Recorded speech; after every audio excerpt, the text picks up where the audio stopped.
Glórias a Deus. Mais uma vez, quero desejar para você a paz do nosso Senhor Jesus Cristo, aquele que reina, aquele que é o glorificado, exaltado e bendito. Enquanto nós começamos, quero publicamente, à noite eu vou orar, mas quero já falar feliz aniversário para Ingrid. Ingrid está fazendo aniversário hoje, dia 3 de maio. Sua mãe fez. Deus abençoe você, Ingrid, neste dia, em nome de Jesus. Estamos tratando nesse segundo período de Gálatas, capítulo 6, falando sobre a manifestação, a conclusão desta carta de Gálatas, que tem como primazia finalizar com o relacionamento dos seres humanos, o relacionamento interpessoal. As pessoas pensam que o relacionamento com Deus, ele é o único, e ele é mesmo, mas não existe só ele. Nós temos um relacionamento vertical, que é nós com Deus, e há um relacionamento horizontal, que é o nosso relacionamento com o próximo, em que Jesus Cristo, ele na sua lei, ele diz: amar a Deus sobre todas as coisas e o próximo como a ti mesmo. Nesses dois mandamentos repousam, apoiam toda a lei.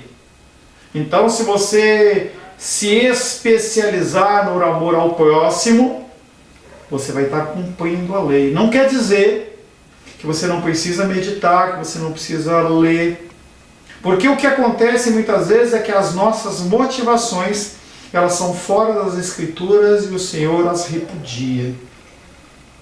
Voltando para o nosso texto de Gálatas, Paulo estava dizendo que em vez de impor uma lei com um fardo sobre os outros, e a palavra de Deus é muito mais do que um fardo, as pessoas elas têm ao redor dos tempos falado da palavra de Deus como faça isso, não faça aquilo outro, e as pessoas elas se sentem muitas vezes oprimidas, e não quer dizer que você não tem que estabelecer normas e regras, tanto para você quanto para o ambiente que você vive. Mas a palavra do Senhor é muito mais do que normas e regulamentos. É impressionante que amar ao próximo, levar os fardos uns dos outros e cumprir a lei sejam três expressões equivalentes. Se você falar em amar ao próximo, você está falando em levar fardos. O amor não é simplesmente verbal ou um olhar. É algo que nós perdemos também com o contexto da internet, de você fazer um cartão. Eu lembro que na juventude, quando ia levar para uma namorada um cartão, era tão legal escrever alguma coisa, e hoje a gente coloca uma carinha. Às vezes a pessoa manda um gatinho com um olhinho, com um coração. Será que isso realmente reflete o que você sente pela pessoa? Será que é tão difícil você expressar o teu sentimento? A internet tem feito o nosso amor ficar cada vez mais burro. Nosso amor ele tem ficado cada vez mais encruado, mais endurecido, porque nós não conseguimos manifestar o nosso amor. Nós não conseguimos mais falar palavras, escrever, nem escrever mais. E eu falei para você que eu não gosto, não envie para mim. Eu não gosto de figurinha. Digite: Pastor Paulo, bom dia. Para mim tem muito mais valia do que você compartilhar. Não foi você que fez. Não é algo que você fez pensando em mim. Não tem sentido, não tem valia. E agora o WhatsApp, ele mudou, e quando você compartilha a mensagem aparece lá em cima, compartilhada. Ou seja, mais uma vez a gente sabe que quem fez não foi você. Amar ao próximo, levar os fardos uns dos outros e cumprir a lei, elas são expressões equivalentes. Isso indica que amar aos outros como Cristo nos amou não vai levar a algum ato heróico e espetacular de sacrifício, mas ao ministério muito mais prático e nada espetacular de carregar fardos. Você não vai ser aplaudido. Você não vai ser colocado sob os holofotes por carregar os fardos uns dos outros. Pelo contrário, talvez as pessoas falem, como você é trouxa. E Jesus Cristo fala, bendita, bendita. Se vemos uma mulher, uma criança, ou uma pessoa idosa carregando uma mala pesada, nós não nos oferecemos para carregá-la? Assim, quando vemos uma pessoa com um fardo pesado em seu coração ou mente, devemos nos dispor a andar com ela. Não é apenas o físico, também. Eu não estou falando para você não ajudar mais um cego a atravessar a rua, não estou falando para você não estender a mão, estou falando para você também atentar para as pessoas, para o peso do coração delas. O cristianismo que você já tem, ele é suficiente para trazer consolo. Ele é suficiente para levantar uma vida. Pastor, eu nem li a Bíblia inteira. Leia. Mas eu nem li a Bíblia inteira. O que você leu já é suficiente. Porque as palavras que estão nas Escrituras que você já leu, elas são vida. E as pessoas, elas precisam disso. Quando vemos uma pessoa com um fardo pesado no seu coração, devemos nos dispor a andar com ela. E aí é a dificuldade. Nós queremos rápido. Ontem saí para buscar um almoço, fui comprar uma feijoada e eu passei na frente do McDonald's. E aquela fila, eu fiquei imaginando quem almoça McDonald's de sábado. Nós queremos é isso. Algo rápido. Algo que não me envolva. Semelhantemente, devemos ser suficientemente humildes para deixar que os outros compartilhem dos nossos fardos. É uma via de duas mãos.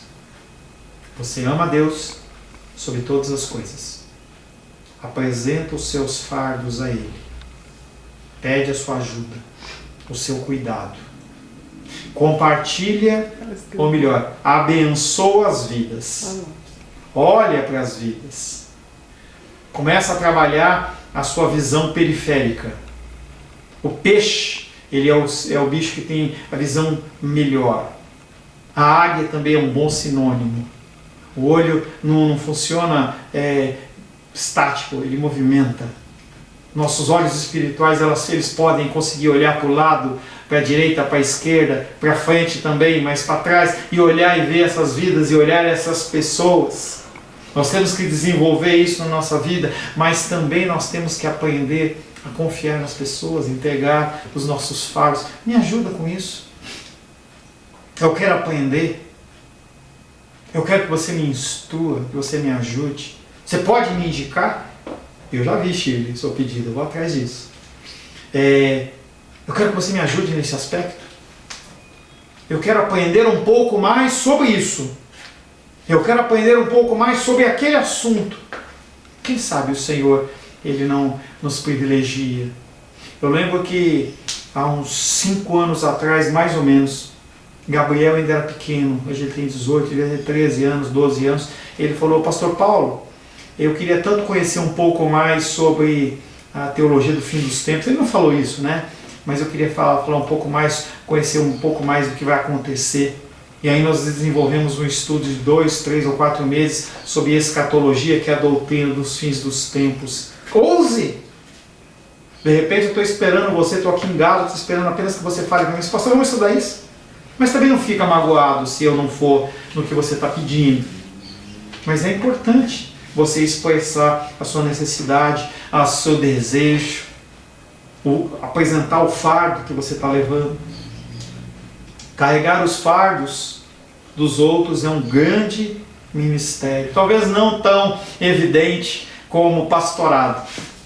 Talvez não tão evidente como o ministério de louvor. Talvez não tão evidente como A, B ou C. Talvez ninguém saiba. Talvez ninguém veja. Mas Deus vê. Carregar os fardos uns dos outros é um grande ministério. É uma coisa que cada cristão deveria e poderia fazer. e uma consequência natural de você andar no Espírito.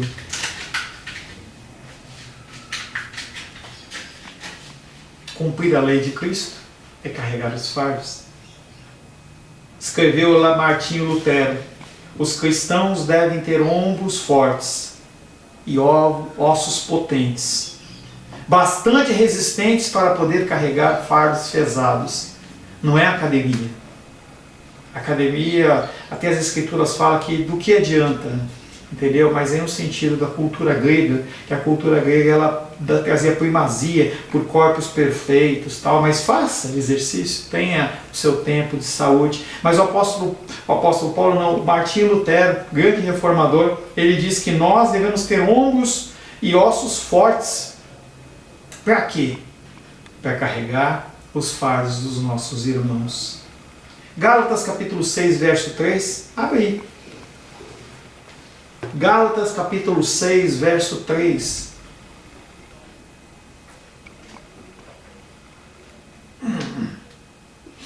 Porque se alguém julga ser alguma coisa, se você acha que você é demais, é o cara. Porque se alguém julga ser alguma coisa, não sendo nada, Pastor Paulo, você magoou o meu coraçãozinho, quer dizer que eu não sou nada? Quem está falando é meu xará, apóstolo Paulo. Porque se alguém julga ser alguma coisa, não sendo nada, a si mesmo se engana. O pior engano que tem não é o do outro, é você se enganar em achar que está tudo certo.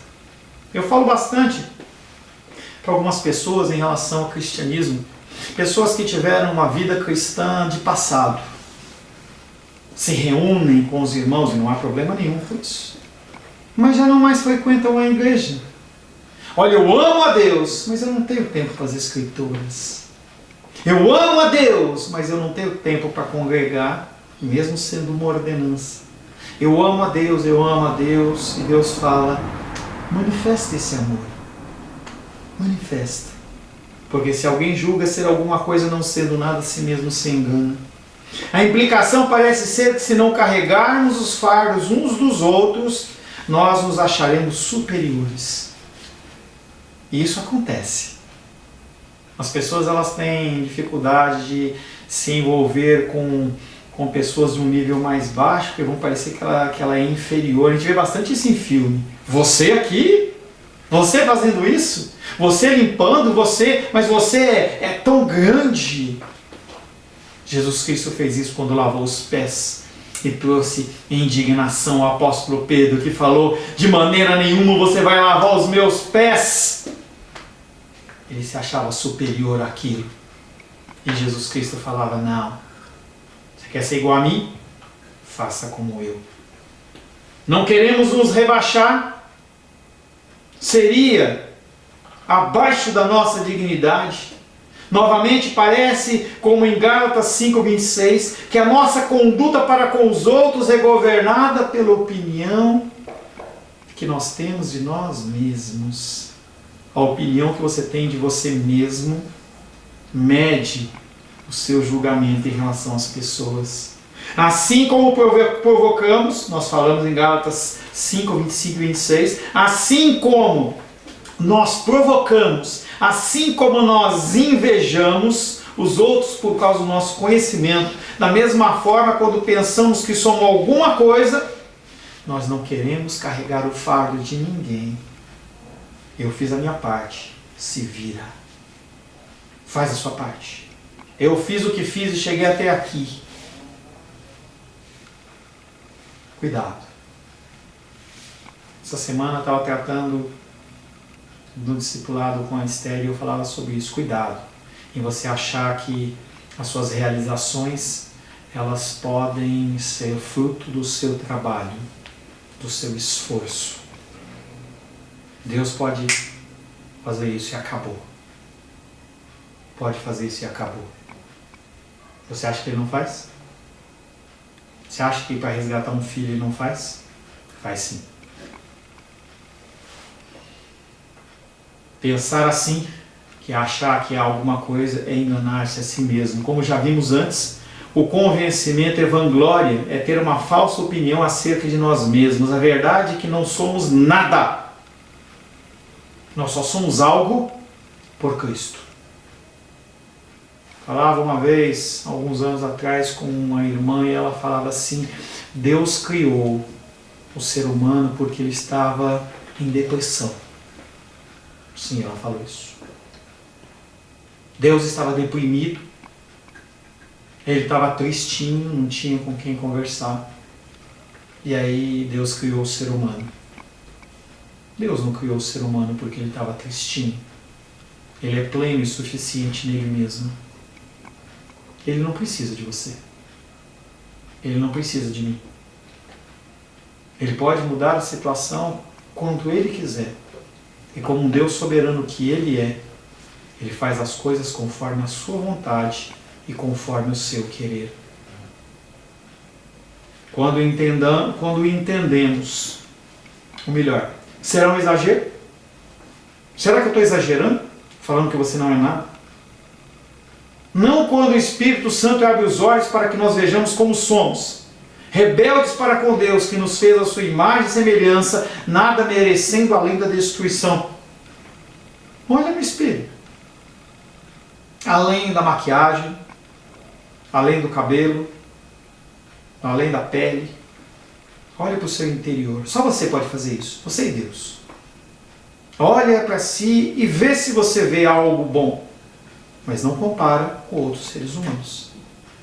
Compara com Deus. Será um exagero? Quando entendemos e nos lembramos disso, não ficamos nos comparando com os outros favoravelmente, nem nos recusamos a servi-los ou a carregar os seus fardos. Essas comparações não só são odiosas a Deus, mas elas são perigosas, porque te levam para um caminho longe, longe, longe do seu Salvador. Uma das formas de você se afastar de Deus é se amar. Amar mais do que você deve. Quando a pessoa se ama mais do que ela deve, ela para de amar ao próximo e para de amar consequentemente a Deus. Será que nós, nesse tempo de pandemia, nós temos demonstrado amor ao próximo? Eu creio que não. Eu creio que nós estamos muito mais atrás do nosso sustento, do nosso próximo prato de comida, do que realmente com o cuidado dos irmãos. Será exagero? Devemos carregar os fardos que são pesados demais para uma pessoa carregar sozinha. Deus coloca fardos pesados mais do que ela pode carregar sozinha? Sim. Mas pastor Paulo, em outro versículo, Jesus fala que não há um fardo pesado demais que não possa carregar. Não, gente, entenda, são coisas diferentes. Ele coloca um fardo pesado sobre a sua vida para que outro possa te ajudar. Você realmente não consegue carregar sozinho. Mas o Espírito Santo direciona vidas para que você possa ajudar essas vidas a carregar. No versículo 1, o apóstolo Paulo dá aos seus leitores um exemplo especial de fardo compartilhado. Irmãos, se alguém for surpreendido em alguma falta, vós que sois espirituais, corrigi-o com espírito de brandura e guarda-te para que não sejas também tentado. Surpreender alguém no ato de pecar não é uma ocorrência incomum, você vê o tempo inteiro. E a sua função é o quê? Como um ser espiritual, corrigir. Mas pastor, eu estou tão cansado. Já falei 10 vezes. Já falei 50 vezes. Já falei 100 vezes. Fala sempre uma. Entenda que muitas vezes as ações pecaminosas das pessoas, elas são simplesmente um pedido de socorro para seres que são espirituais. Entenda que a pessoa não está querendo te afrontar, ela está pedindo socorro. A ira do seu irmão, a violência, a agressividade, a resposta dura, é muitas vezes um pedido de socorro. E não é para você comungar com a violência, não é isso. Não é você se submeter à violência, você sabe muito bem que eu não apoio isso. Mas é questão de você olhar com outro viés. olhar não com a afronta que você está passando, mas olhar pelo sofrimento da pessoa que está levando ela a fazer uma coisa tão odiosa. O apóstolo Paulo fala, corrige. Surpreender alguém no ato de pecar não é uma ocorrência incomum, e também não é para você ficar o tempo inteiro procurando defeito. Mas quando aquilo saltar aos seus olhos, tome uma posição. O exemplo mais conhecido no Novo Testamento é da mulher que os fariseus levaram a Jesus tendo sido apanhada em flagrante adultério. João 8,4. Interessante que o homem não foi.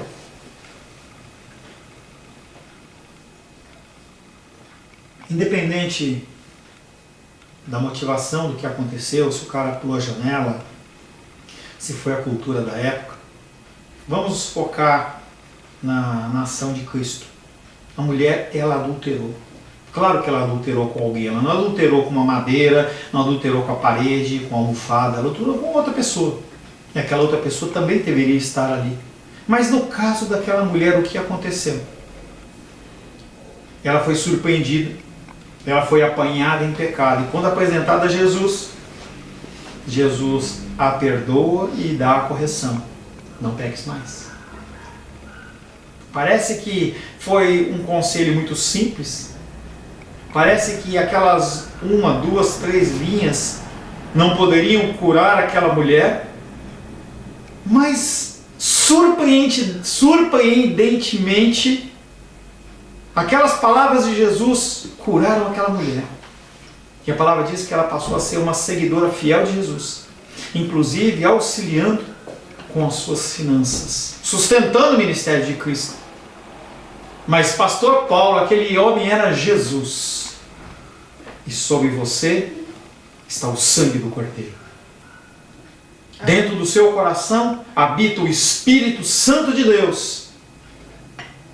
Então sim, uma simples palavra pode mudar uma vida. Estou com saudade dos depoimentos do nosso irmão André.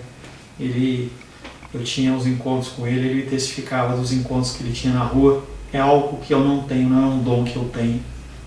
Facilidade de encontrar uma pessoa. Cadê os testemunhos, André? Cadê aquelas palavras que você trazia de conforto para as pessoas? O apóstolo lhe dá instruções para uma situação dessa. Em primeiro lugar, ele nos diz o que devemos fazer. Quando uma pessoa vier a você, precisando ser ajudada, em que você identifica um pecado nela, primeiro ele nos diz o que nós devemos fazer. Depois, quem deve fazê-lo? Será que é só o pastor? É o evangelista? É o mestre? É o apóstolo? É só alguém que tem um cargo eclesiástico? É só um homem? É só a mulher?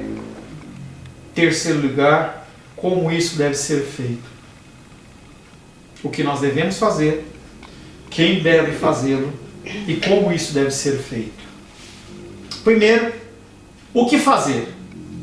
Se alguém for surpreendido em alguma falta, corrigi-lo. Esse verbo tem a ver com instrução, educação. Em você investir tempo. Não é algo que você consegue enviar uma figurinha.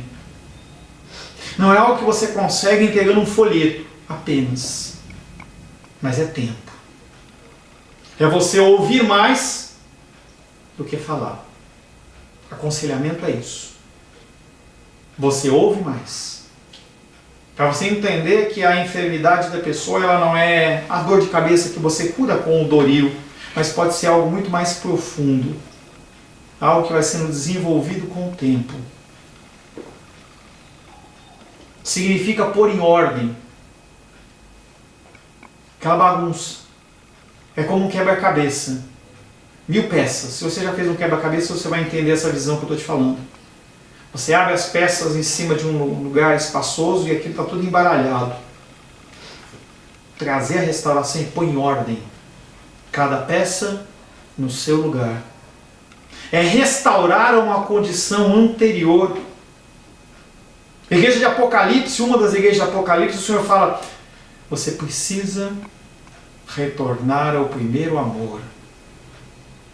Você tem que voltar lá atrás. volta lá atrás. Vê onde você caiu, corrige e aí continua caminhando. Quantos buracos ficaram na nossa caminhada que ficaram sem conserto, sem redenção? A palavra de hoje à noite vai ser interessante em relação a isso. Redenção. Era usado no grego secular como um termo médico, referindo-se a imobilizar um osso fraturado e deslocado. Você ajudar a pessoa, estender a mão, corrigir ela, tem a ver, no grego antigo, com você imobilizar aquele osso que estava quebrado para colocar ele no lugar de novo. Em Marcos 1,19, foi aplicado aos apóstolos que estavam remendando. Abre aí Marcos 1,19.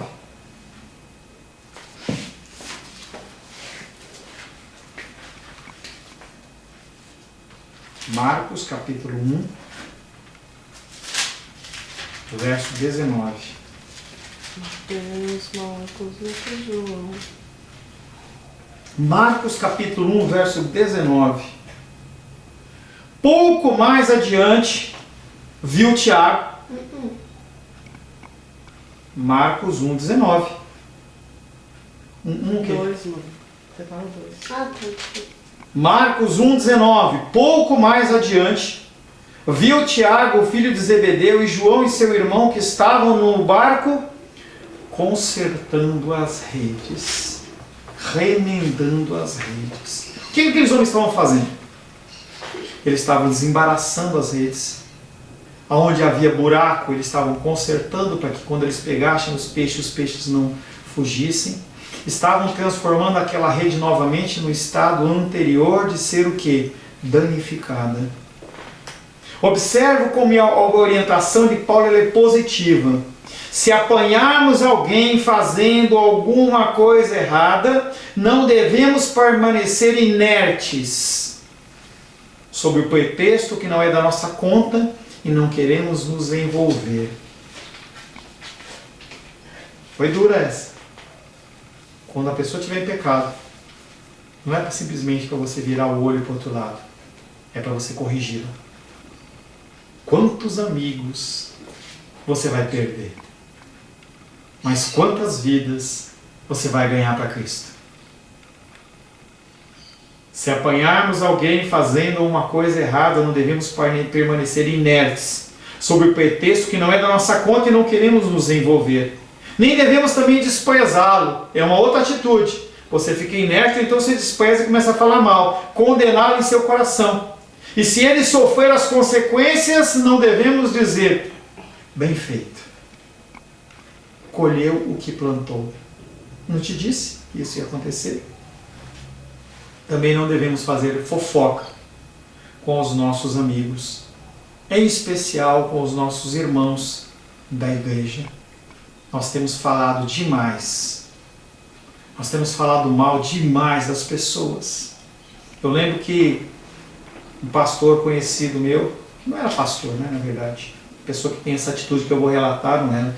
Assim que ele acabava de aconselhar uma pessoa, ela saía falando, olha que ridículo, olha como essa pessoa fez isso, fez aquilo outro, vai para o inferno. Nós temos falado demais. Não devemos corrigi-lo. Não, desculpa, faltou uma vírgula. Em vez de fazer isso, nós devemos corrigi-lo. Nós temos a obrigação de levá-lo ao bom caminho. Lutero aplica assim o mandamento: vá até ele, estenda-lhe a mão, levante-o novamente, console-o com palavras brandas, abrace-o com abraços de mãe. Pai abraça, mas o abraço de mãe não tem semelhante. Só de Deus, que é muito melhor. Embora não haja aqui informações precisas como devemos restaurar nosso irmão caído, Jesus nos dá instruções mais detalhadas em Mateus capítulo 18, do 15 ao 17, que diz assim: se eu encontrar um irmão em falta, eu vou até ele, o repreendo dentro da palavra. Se o meu irmão se corrigiu, eu ganhei o meu irmão e o assunto morreu ali. Você não precisa comentar com ninguém. Se não resolveu, não vou deixar, já avisei. Você vai novamente ao irmão, à irmã, leva uma testemunha, apresenta a pessoa e fala assim, olha, eu já te repreendi nesse assunto. E você continua pecando. Estou trazendo fulano, a fulana aqui, como testemunha. Se o irmão se corrigiu, se a irmã se corrigiu, você ganhou o seu irmão e morreu ali. Se isso não aconteceu, você não pode deixar para lá. Você tem que apresentar à igreja, à pessoa do pastor, para que seja exposto, não no objetivo de expor o pecado do irmão, mas para que a congregação, de uma forma madura, apoie, suporte e ensine. Não bastou o ensino de uma pessoa, não bastou o ensino de uma pessoa com uma ou duas testemunhas, agora a igreja inteira, ela se une num propósito, levantar o irmão. E se o irmão mesmo assim não quiser, ele deixa de ser corpo.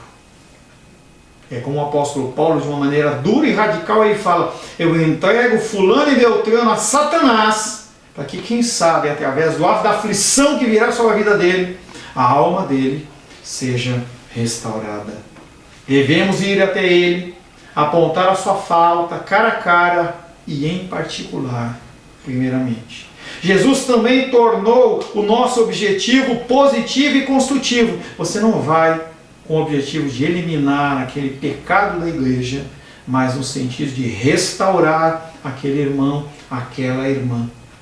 Ele diz que nós devemos procurar ganhá-lo, assim como Paulo diz que nós devemos restaurá-lo, e são palavras equivalentes.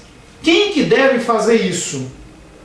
São pessoas extremamente capacitadas, pessoas que têm 40 anos de evangelho, 30 anos de evangelho, pessoas que nasceram no lar cristão e não têm nenhum pecado. Isso não existe. Vós que sois espirituais, corrigiu. Ele está se referindo a quem? A cristãos. No início da jornada, no meio da jornada, no fim da jornada. Pessoas espirituais, que mais tarde o apóstolo Paulo descreve melhor. Abre aí 1 Coríntios. Vamos ver quem são essas pessoas espirituais. 1 Coríntios capítulo 5.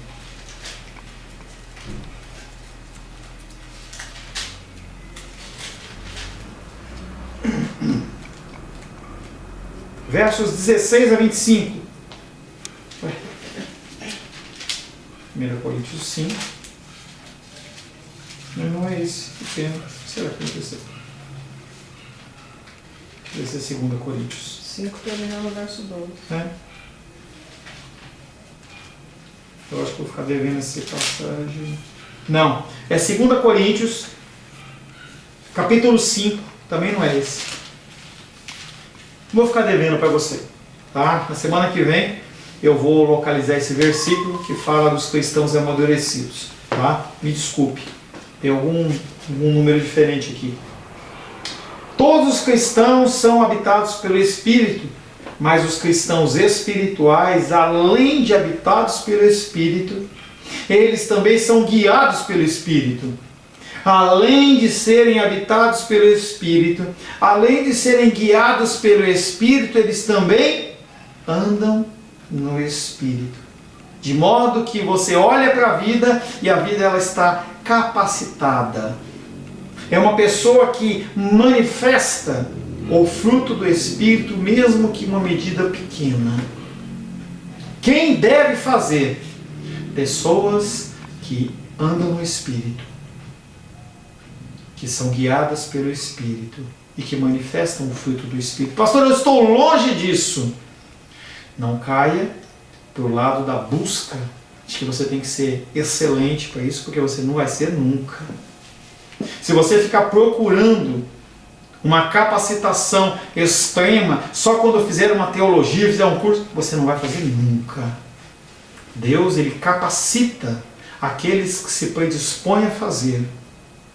Em Atos dos Apóstolos, os apóstolos dizem assim: abre a sua boca, que quando for necessário, o Senhor, através do Espírito Santo, Ele te põe as palavras certas na sua boca. Amém. Não se cale. Esse ministério de amor e restauração de um irmão que pecou é exatamente o tipo de coisa que devemos fazer quando andamos no Espírito. Não espere você andar no Espírito para ajudar os irmãos. Ajude os irmãos enquanto você procura andar. Só um cristão espiritual deve tentar restaurá-lo. Porque há cristãos carnais, sim. Há pessoas que nem tentam. Nem tentam. E você deve conhecer muitos e espero que você não seja um deles. Contudo, não devemos nos apegar a isso como uma desculpa para fugir de uma tarefa desagradável. Pastor Paulo, o senhor falou e realmente eu concordo com o senhor, mas eu não sou essa pessoa e nunca vai ser. Você só vai ser essa pessoa quando vier o Senhor na glória para te mudar. Até lá é tropeços, caídas e levantadas. É nesse caminhar que você tem que ajudar os irmãos. Com o teu joelho ralado, com o teu cotovelo ralado. É assim que você tem que ajudar as pessoas. O versículo 1 certamente é uma admissão de que nem todos os cristãos são de fato espirituais. Você tem que começar a identificar isso. Tanto no sentido de pedir ajuda, como no sentido de receber ajuda. Porque às vezes uma pessoa que não é espiritual, e não é para você julgar isso, mas pelo fruto você vê, às vezes a pessoa está te instruindo, está tentando te exortar de uma maneira que é fora dos princípios. E você tem que julgar todas as coisas. Recebe tudo, julga e fica apenas com aquilo que procede da palavra. O verso 1 certamente é uma admissão que nem todos os cristãos infelizmente são de fato espirituais. Lembro de uma passagem que Moisés ele estava reclamando do fardo que era ele carregar o peso, e ele, enquanto ele não reclamou, Deus deixou ele carregar. Até que chegou um momento ele fala: Deus, eu não aguento mais carregar esse fardo. Deus olhou para ele e falou assim: ah é? Pois agora você vai para o inferno. Não. Ele falou: levanta, homens, que depois representou o Sinédrio no Israel mais no Novo Testamento. Levanta homens que são fiéis, que são espirituais, e eu vou retirar uma porção do Espírito. Eu não sei como é isso, não me pergunte. Retirou uma porção e começou a derramar sobre a vida de algumas pessoas. E dentro daqueles que ele chamou, alguns não foram. E os amigos lá de Moisés falaram assim: olha, nós estamos vendo fulano, ciclano e beltrano profetizando. E Moisés falava assim: antes, todos fossem como eles. Divida o seu fardo. Embora todos os cristãos devam ser espirituais e como tais ter a responsabilidade de restaurar o irmão pecador, nem todos têm essa capacidade. Nós temos que ter a paciência. Nós temos que conviver. Não adianta você querer se isolar. Pastor, agora eu estava vendo uma live de um irmão e estava lá dizendo assim... O irmão fala assim: larga da igreja, não vai mais para a igreja, agora você tem que congregar em casa, agora que você aprendeu. Faça isso. Uma das orações mais intensas que eu faço pela sua vida é que o seu coração não esfrie. É tão difícil voltar à casa do Senhor. É tão difícil, depois que o coração se esfria, você sair da sua casa, vestir uma roupinha e você se direcionar para a igreja.